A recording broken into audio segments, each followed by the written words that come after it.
এই তাহাররু লাইলাতুল কদর এর মানে হলো শবে কদর তালাশ করবে যেই ব্যক্তি, আল্লাহ রাব্বুল আলামিন বললেন যে ওই ব্যক্তি হলো আমার মেহমান, ওই ব্যক্তিকে আমি মেহমানদারি করাবো, ওই ব্যক্তির জন্য জিম্মাদারি আমি নিয়ে নিলাম। সুবহানাল্লাহ। 2 নাম্বার, আসমানে আরেকটা দায়িত্ব রয়েছে। আল্লাহ রাব্বুল আলামিন বললেন আমি আমার প্রহরীর মধ্যে নিষ্পাপ করেছি ফেরেশতাদেরকে। আমরাও আল্লাহর প্রহরী, আমরাও আল্লাহর সৈন্য, কিন্তু এর মধ্যে খাস 1 নাম্বার যে আল্লাহর প্রহরী তা হলো ফেরেশতা। এই ফেরেশতারা হলো 24 ঘন্টা আমার গুণগান করে, তারা কোনো পাপ করে না। আল্লাহ রাব্বুল আলামিন বলেন হাবিবকে বলে দেন, ও হাবিব আপনি বলুন যারা লাইলাতুল কদর তালাশ করার উদ্দেশ্যে আপনার ইতিকাফে বসবে তাদেরকে আমি ঘোষণা করে দিলাম যে ওই ফেরেশতারা যেমন আমার কাছে দামি, কাআন্নাহুল মালাইকা, যারা বসবে ইতিকাফে তারাও ওই ফেরেশতার মতো আমার কাছে দামি হবে। বলেন সুবহানাল্লাহ। 2 নাম্বার 3, হজ করতে টাকা লাগে, লাগে কি না বলেন? লাগে। উমরা করেন বড় হজ করেন, 2 হজেই টাকা লাগে। সমন্বয়ে 6 লাখ মনে করেন, এই 6 লাখ বা 5 লাখ 7 লাখ টাকা দিয়ে আপনি হজ করবেন, হজ কবুল হবে কিনা গ্যারান্টি দিতে পারবেন না। আপনার টাকা হারাম হতে পারে, আপনার টাকার মধ্যে ভেজাল হইতে পারে, আপনি টাকা দিয়ে তওয়াব করে আসছেন, সম্পূর্ণ দায়িত্ব পালন করেন নাই, হজ না হতে পারে, রুকুন ছেড়ে দিয়েছেন। কিন্তু আল্লাহর হাবিব বলেছেন, বাইহাকি শরীফের হাদিস, যেই ব্যক্তি ইতিকাফে বসবে আল্লাহ রাব্বুল আলামিন 2টি উমরা, কয়টি উমরা? 2টি উমরা এবং 2টি কবুল হজের সওয়াব তার আমলনামায় লিখে দেবে। সুবহানাল্লাহ। যে ব্যক্তি ইতিকাফ করবে তার থেকে জাহান্নাম 3 খন্দক দূরে সরে যাবে। কয় খন্দক? খন্দক, এটা একটা আরবি শব্দ, 3 খন্দক। যেই ব্যক্তি ইতিকাফ করবে তার থেকে জাহান্নাম 3 খন্দক দূরে সরে যাবে। 1 খন্দক কাকে বলা হয়?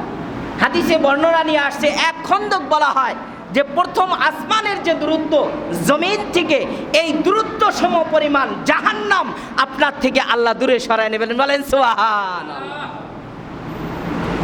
এটা হলো 3 নাম্বার ফাজাইল ইতিকাফের। যে ব্যক্তি ইতিকাফে বসবে ওই ব্যক্তি তো ভালো কাজ করতে পারবে না বাহিরের, তার বাহিরে অনেক ভালো কাজ রয়েছে, সেই ভালো কাজ তার দ্বারা করা সম্ভব না। নবীজি বলেন যে ব্যক্তি ইতিকাফ করবে ওই ব্যক্তি এই ঘরের মধ্যে বসে যে সুবহানাল্লাহ কোরআন তেলাওয়াত জিকির আজকার করতেছে, আর উম্মতকে বাঁচানোর জন্য তওবা করতেছে, আর শবে কদর তালাশ করতেছে, এই মেহনতের বদলে বাহিরে এই সমাজের যত মুসল্লিরা ভালো কাজ করবে, সদকা করবে, দান করবে, সম্পূর্ণ নেকির 1 অংশ ইতিকাফকারীর আমলনামায় লেখা হবে। সুবহানাল্লাহ বলেন। এই জন্য যে ব্যক্তি ইতিকাফ করবে, ইতিকাফকারীর মুহাব্বত ভালোবাসা আল্লাহর কাছে অধিক পরিমাণ। মেয়েরা মসজিদে ইতিকাফ করা এটা মাকরুহে তাহরিমি।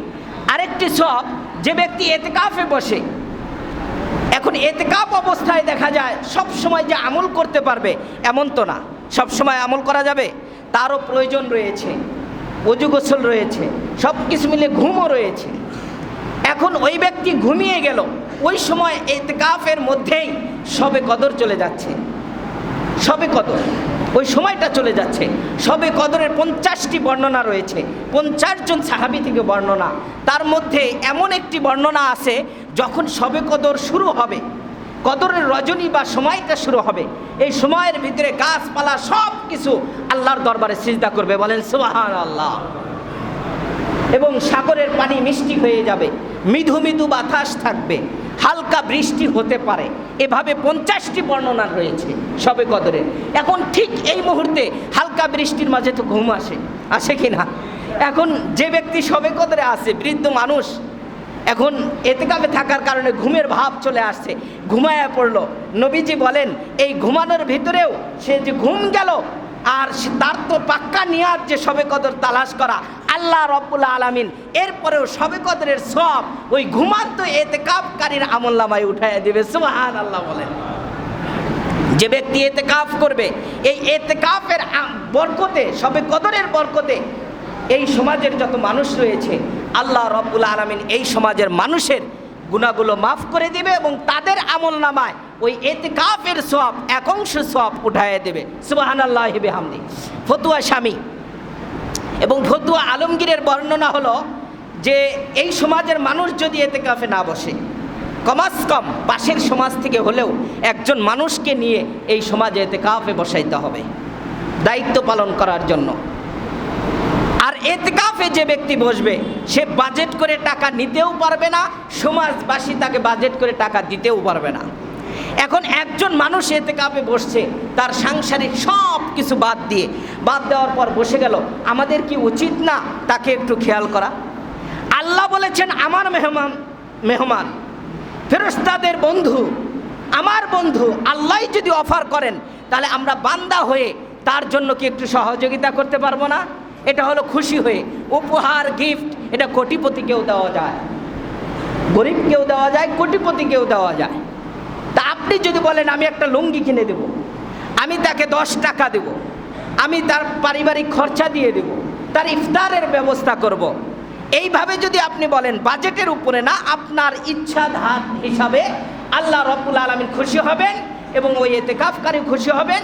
আমাদের সমাজের ভিতরে এইভাবে একটা প্রচলন থাকলে আমার মনে হয় আগামীতেও এতেকাফে যারা বসতে চাবে না যারা, তারাও আগ্রহ করে বসবে যে না, সমাজের মানুষ আমাদেরকে একটু খেয়াল করে, সমাজের মানুষ আমাদেরকে নজর দেয়।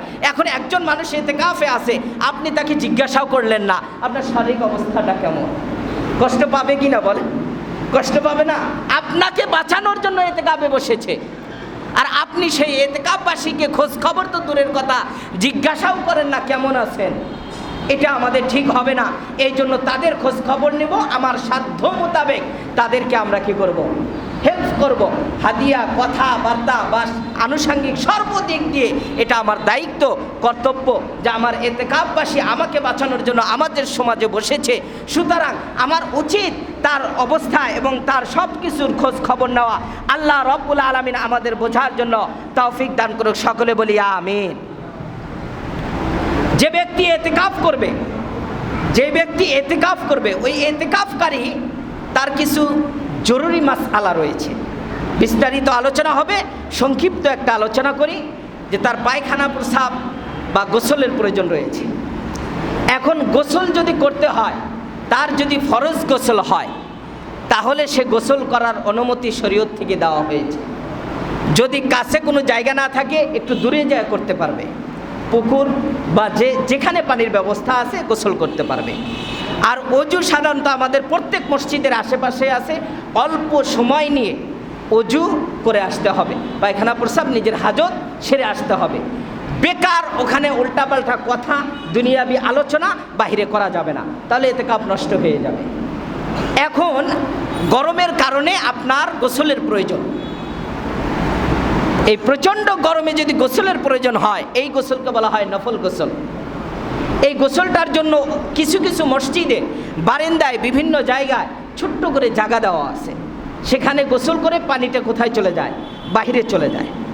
আর যদি এরকম ব্যবস্থা না থাকে এতেকাফকারীর, আমরা সেখানে পলি বিছাইতে পারি, কারণ তার শরীর থেকে যে পানিটা আসবে এটা মায়ে মুস্তামাল পানি বলা হয়, মানে হলো নাফাক পানি। এই নাপাক পানি মসজিদের মধ্যে ফালানোর কোনো সুযোগ নাই, এই জন্য আপনার পলি বিছাইতে হবে, পলি থেকে পানি বাইরে চলে যাবে। আর যদি আগে থেকেই, এটা পূর্বে থেকেই এভাবে মসজিদেই করা আছে সিস্টেম, যে এখানে এইভাবে আমরা এতেকাফকারীর জন্যই অল্প জায়গা তৈরি করেছি, এখানে শুধু এতেকাফকারীই গোসল করবে, এই মাসআলাটা ভিন্ন।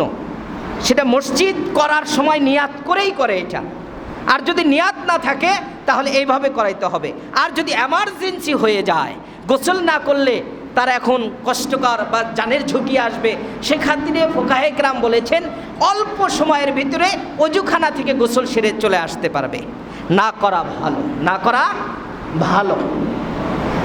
এরপরে এখন আপনার নেশা, ধূমপান ইত্যাদি, এর জন্য যদি আপনি মসজিদ থেকে বাহিরে যান তাহলে আপনার এতেকাফ নষ্ট হয়ে যাবে।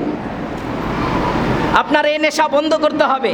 বিড়ি খাওয়া তো শরীয়তে জায়েজ না, তা আপনি জায়েজ কাজের জন্য না যেতে পারবেন, শরীয়তে অনুমোদন দিলে যেতে পারবেন, এটা তো জায়েজ না। এর জন্য যদি আপনি বাহিরে যান তাহলে অপ্রয়োজনীয়ভাবে গিয়েছেন, সুতরাং এটা শরীয়ত গ্রহণযোগ্য নয়। আপনার কি হয়ে যাবে? এতেকাফ নষ্ট হবে।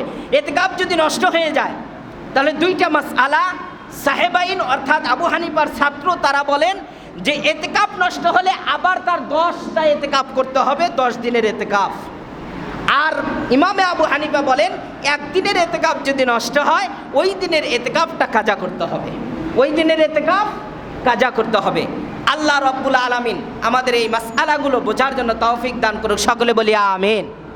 আর বাকি মাসআলাগুলো আগামী জুমাতে ইনশাআল্লাহ এতেকাফকারীদের জন্য আলোচনা হবে।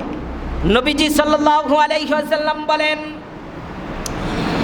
একদল সাহাবায়ে কেরাম আমাকে জিজ্ঞাসা করলেন, ইয়া রাসূলুল্লাহ, ইয়া হাবিবাল্লাহ, অন্য জামানা এবং নবীদের জামানায় হায়াতের সংখ্যা ছিল বেশি, হায়াত ছিল বেশি তাদের। বনি ইসরাইল এবং অন্য অন্য যুগে তাদের হায়াত ছিল লম্বা। আমরা এই লম্বা হায়াত তো আমাদেরকে দেওয়া হয় নাই, তারা লম্বা হায়াত নিয়ে ইবাদত করেছে।